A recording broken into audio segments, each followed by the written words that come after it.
Negeri ini memanggilmu kawan, belajar bergerak berbagi untuk negeri.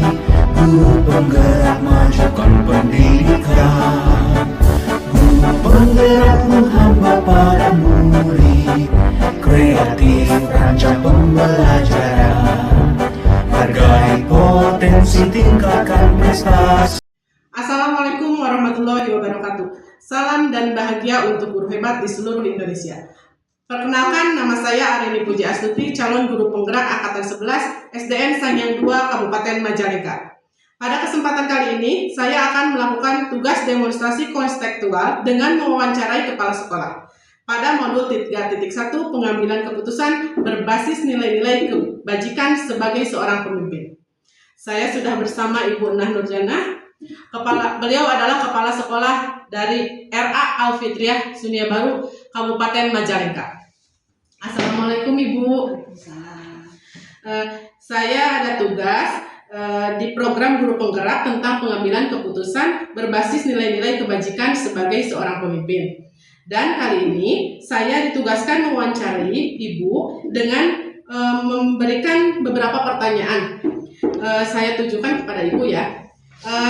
Yang pertama, pertanyaan yang pertama yaitu selama ini bagaimana Ibu dapat mengidentifikasi kasus-kasus yang merupakan dilema etika atau bujukan moral? Dalam beberapa kasus ya selama ini saya dapat mengidentifikasi kasus-kasus yang merupakan dilema etika atau moral, yaitu dengan memperhatikan situasi yang ada, mulai dari adanya konflik misalkan antara nilai-nilai yang berbeda, kemudian dengan adanya berbeda kepentingan antara misalkan kepentingan orang tua siswa, entah itu staf atau dengan stakeholder yang ada di sekolah ini. Nah, tapi pada dasarnya yang kita nanti kepentingan yang kita dahulukan adalah kepentingan siswa. Baik Bu. Pertanyaan selanjutnya, selama ini bagaimana Ibu menjalankan pengambilan keputusan di sekolah Ibu, terutama untuk kasus-kasus di mana ada dua kepentingan yang sama-sama benar atau sama-sama mengandung nilai kebajikan? Nah, ketika ada dua kepentingan yang berbeda, maka saya akan menjunjung tinggi sistemnya itu prinsip kolaborasi. Artinya kita tampung dulu. Nah, ini kelebihan dari kedua kepentingan tersebut. Nah, tapi pada intinya yang akan kita ambil adalah bahwa kelebihan dari kedua kepentingan ini mengedepankan kepada kepentingan peserta didik. Itu yang kita ambil ya, seperti itu. Ya, baik Bu. Selanjutnya, langkah-langkah atau prosedur seperti apa yang biasa Ibu lakukan selama ini? Mungkin yang pertama kita identifikasi dulu masalahnya. Bagaimana nih masalah yang ada, memahami dilema yang ada itu secara mendalam, kita observasi dulu ini apa masalahnya. Kemudian setelah itu kita kumpulkan data, informasi dari berbagai pihak. Kita tampung dari pihak ini bagaimana informasinya, dari pihak ini bagaimana informasinya.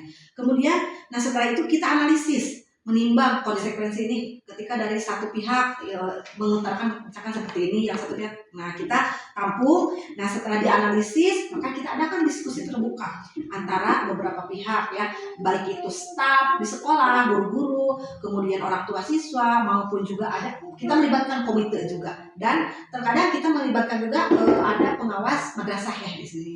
Kemudian setelah adanya diskusi terbuka nih, kita ambil keputusan, adanya pengambilan keputusan. Nah, pengambilan keputusan ini harus berdasarkan konsekuensi, bisa kadang kita pilih suara terbanyak atau dengan metode lain yang pasti untuk kepentingan peserta didik. Dan yang terakhir kita lakukan refleksi, kita mengulas keputusan yang sudah diambil ini apakah sudah bagus nih untuk diterapkan untuk pembelajaran anak atau untuk kepentingan anak, apakah yang sudah bagus. Nah itu ada di terakhir itu direfleksi, mungkin seperti itu. Baik Bu, selanjutnya ya Bu ya. Hal-hal apa saja yang selama ini Ibu anggap efektif dalam pengambilan keputusan pada kasus-kasus dilema etika?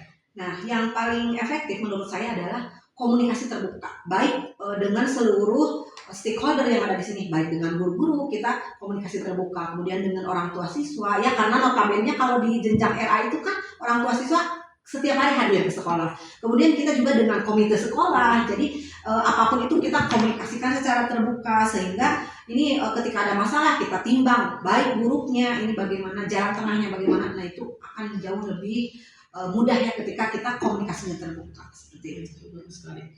Yang selanjutnya Bu, hal-hal apa saja yang selama ini merupakan tantangan dalam pengambilan keputusan pada kasus-kasus dilema etika? Ya, yang seperti saya tadi bilang bahwa di sini itu melibatkan beberapa banyak pihak ya. Nah, itu merupakan tantangan terbesar karena semakin banyak yang terlibat, pendapat itu akan semakin banyak.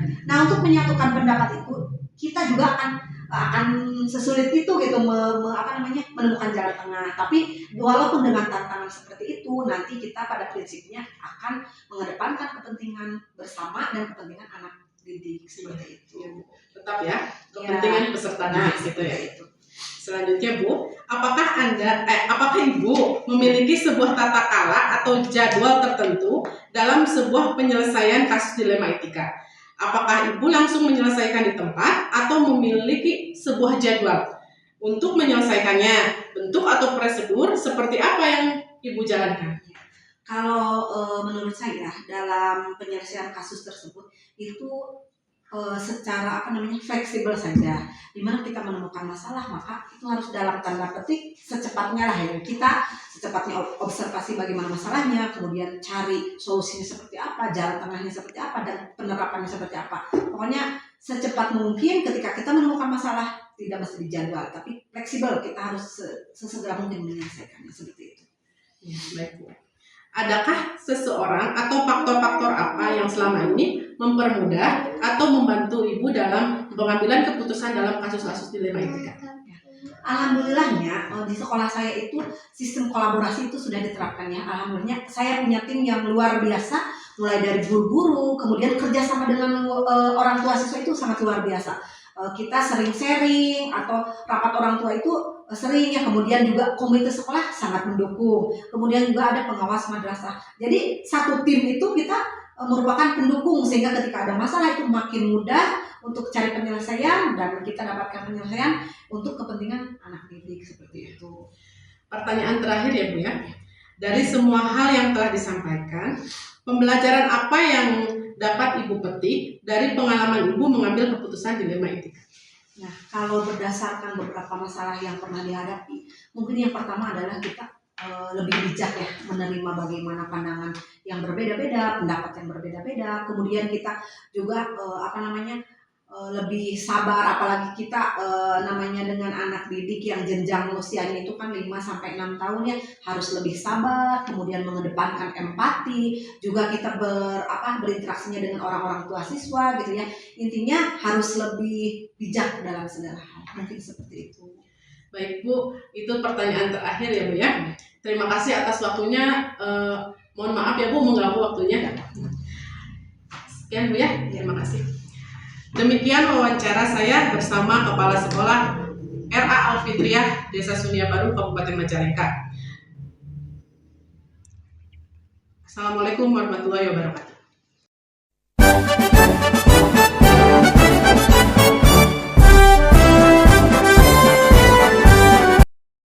Assalamualaikum warahmatullahi wabarakatuh.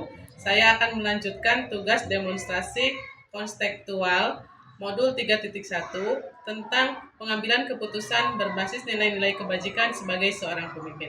Saya sudah bersama kepala sekolah yang kedua yang akan saya wawancarai, yaitu Bapak Dendi Irawan, Kepala Sekolah SDN Sangyang 2, Kecamatan Banjaran, Kabupaten Majalengka. Assalamualaikum Bapak. Waalaikumsalam. Bagaimana Pak kabarnya hari ini? Alhamdulillah baik. Mohon maaf saya mengganggu waktunya. Saya akan mengajukan beberapa pertanyaan terkait pengambilan keputusan berbasis nilai-nilai kebajikan sebagai seorang pemimpin. Untuk mengefektifkan waktu, saya langsung aja ya Pak ya ke pertanyaan yang pertama. Selama ini, bagaimana Bapak dapat mengidentifikasi kasus-kasus yang merupakan dilema etika atau rujukan moral? Terima kasih ya Bu. Langsung saja Bu ya, bagaimana untuk mengidentifikasi tentunya dengan menganalisis sendiri, kemudian menerima laporan gitu ya. Menerima laporan, kemudian umpan balik dari berbagai pihak yang terkait. Maksudnya itu ada yang laporan ke saya, Pak ini bagaimana mengenai kasus ini gitu. Dari guru juga, gitu. Kemudian dari orang tua, kemudian menganalisis menentukan apakah itu memang termasuk dalam etika atau rujukan moral atau bukan. Selanjutnya Pak, bagaimana Bapak menjalankan pengambilan keputusan di sekolah Bapak, terutama untuk kasus-kasus di mana ada dua kepentingan yang sama-sama benar. atau sama-sama yang mengandung nilai kebajikan? Baiklah, kalau untuk mengambil keputusan sebelum saya menjadi kepala sekolah gitu dia, saya hanya berdasarkan intuisi. Kalau menurut saya benar, kemudian saya menanyakan ke orang lain juga, iya benar begitu gitu. Kemudian saya ambil keputusan tersebut.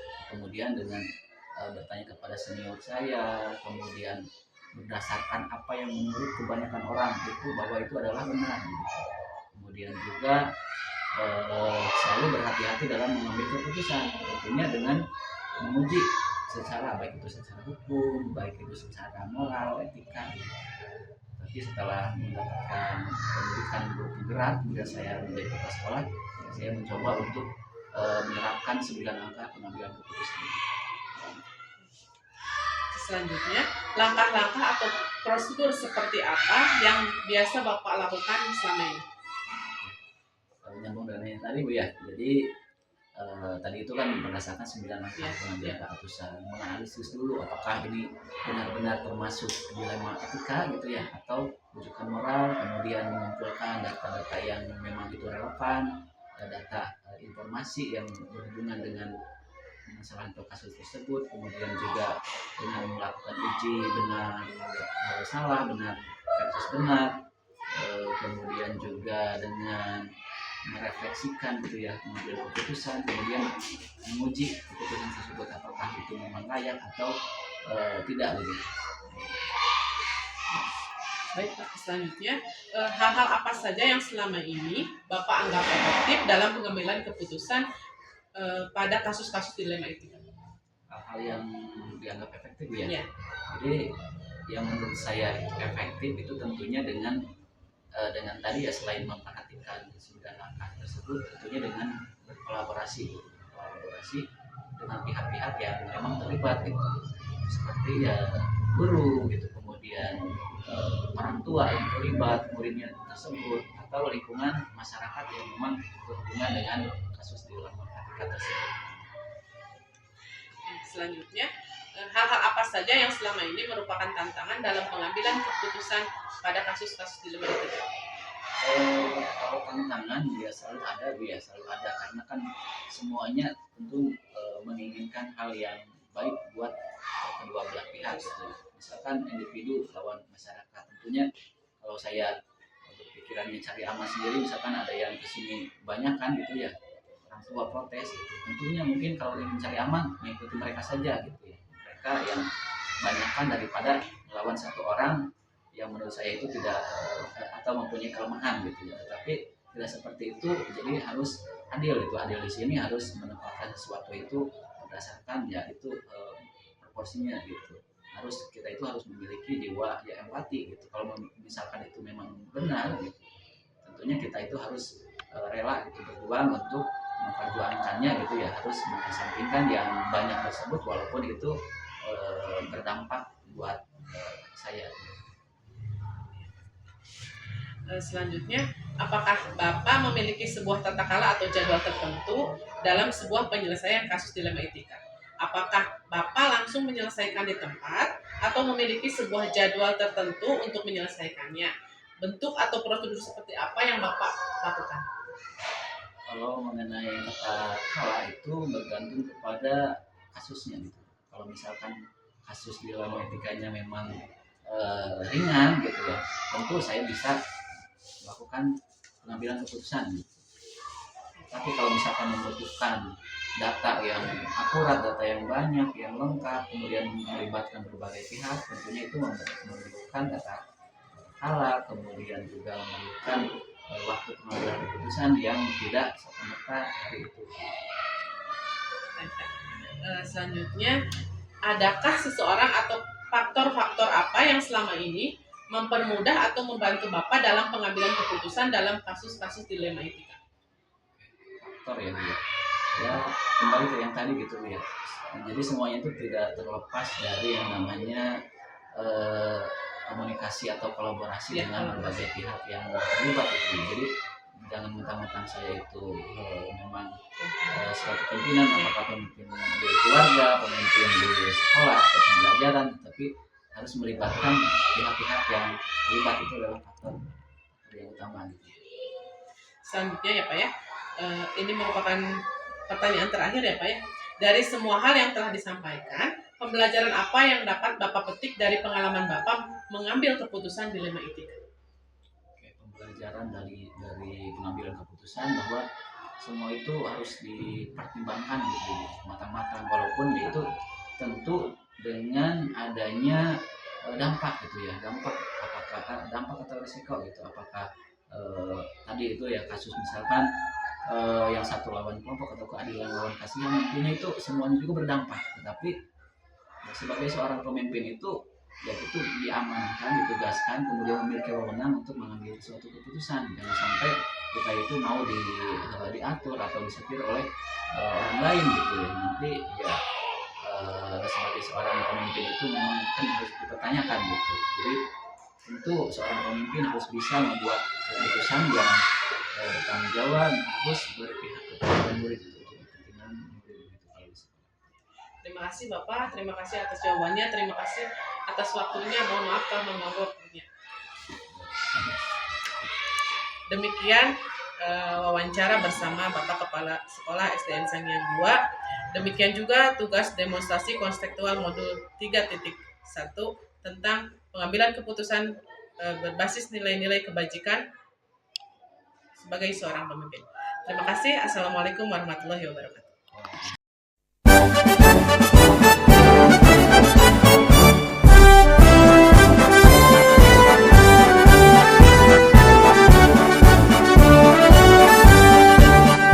Bulatkan tekad, kuatkan hati, negeri ini memanggilmu kawan. Belajar bergerak berbagi untuk